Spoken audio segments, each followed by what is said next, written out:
Family, તમારું સ્વાગત છે ફૂડી કિચન પાપામાં। આજે આપણે બનાવીશું મસાલા ભાખરી।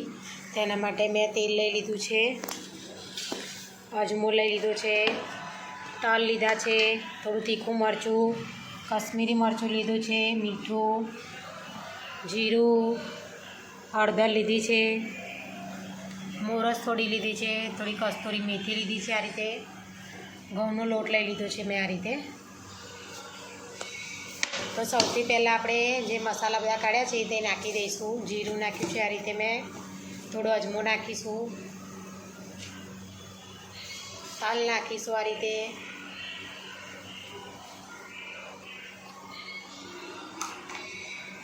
થોડી મોરસ નાખીશું આ રીતે આપણે, મીઠું સ્વાદ પ્રમાણે નાખીશું આપણે,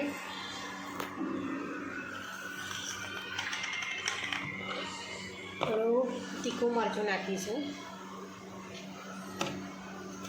થોડું કશ્મીરી લાલ મરચું આ રીતે નાખી દઈશું, થોડી હળદર નાખીશું,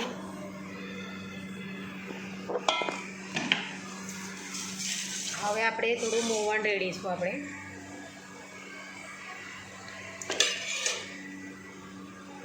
થોડી કસ્તુરી મેથી નાખીશું।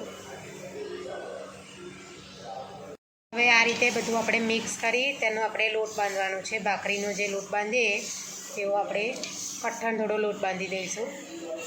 તેમાં આ રીતે થોડું થોડું આપણે પાણી રેડવાનું છે આ રીતે।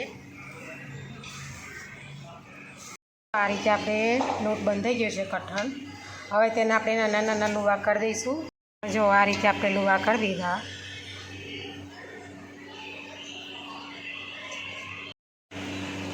આ રીતે લુવા કર્યા। હવે તેને આપણે આ રીતે વણી લેવાનું છે ભાખરી જેમ।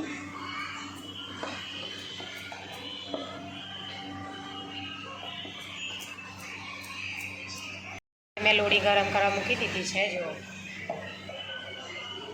આ રીતે વણીને રેડી કરી છે। હવે તેને આપણે આ રીતે શેકવાની છે। હવે આ રીતે પલટાવી દેવાની। બે સાઈડે આ રીતે બ્રાઉન કલરની ડિઝાઇન પડવા દઈશું। તેમાં આ રીતે તેલ રેડીશું આપણે। હવે તેને બ્રાઉન રંગની થોડી શેકી લઈશું આપણે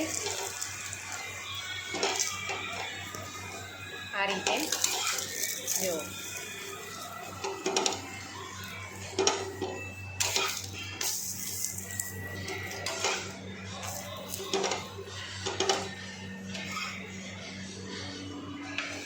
આ રીતે રેડી થઈ ગઈ છે આપણી। તેવી રીતે બધી ભાખરી આપણે બનાવીને રેડી કરી દઈશું કે આપણે મસાલા ભાખરી રેડી થઈ ગઈ છે। તેને અચાર ને લસણિયા મરચાં સાથે મેં સર્વ કરી છે। આને તમે સવારના નાસ્તામાં ચા સાથે પણ ખાઈ શકો છો। જો અમારી વિડીયો તમને પસંદ આવી હોય તો લાઈક, શેર, સબસ્ક્રાઈબ કરવાનું ભૂલતા નહીં। Thanks for watching.